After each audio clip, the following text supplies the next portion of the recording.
Howdy. Welcome to the adventures of an old road dog.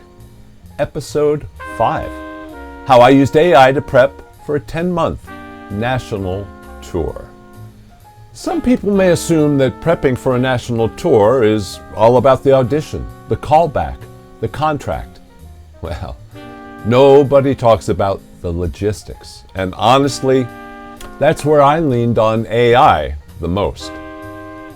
Once I booked the Waitress 10th Anniversary National Tour, 10 months over 40 cities, starting this September when we start rehearsals tomorrow, I had about 5 months to get everything in order. So I started treating AI like a prep partner.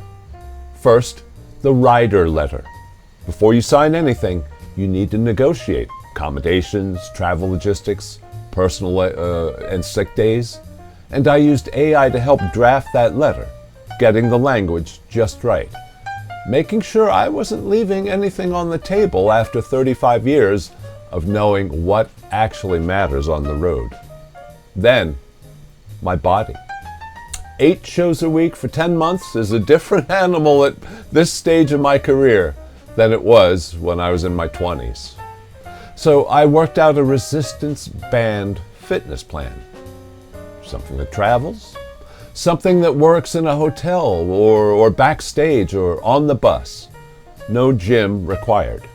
And speaking of the bus, comfort. That matters too. I put together an actual bus comfort guide. The small stuff that makes a 10-month tour survivable instead of just endurable. Then, the money side, which nobody glamorizes, but everybody needs.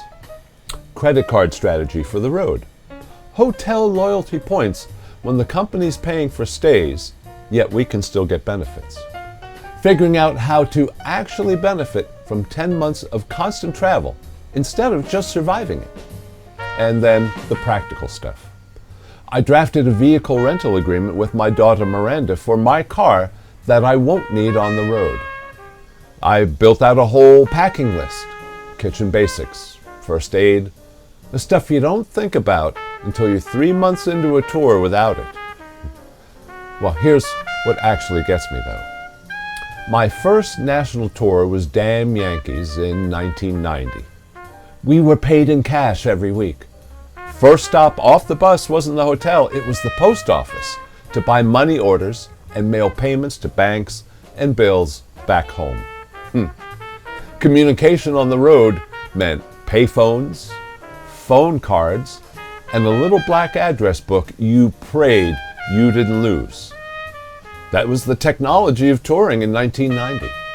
Now, direct deposit, ATMs on every corner. Starlink and 5G keep me connected in cities I haven't even hit yet. A phone with an SD card the size of my fingernail holds 5 terabytes and access to the combined knowledge of the ages. It sits in my pocket. I used to carry an address book. Now I carry the whole world. Now none of this replaces the work. The work is still 8 shows a week, still hitting your mark, still keeping your voice in shape, still finding Joe fresh every single night. But the logistics of a 10-month tour, well, that's where having a smart, fast prep partner has made all the difference. 40 years on the road, and I've never had tools like this to do it with. Join me for episode 6, Rehearsals.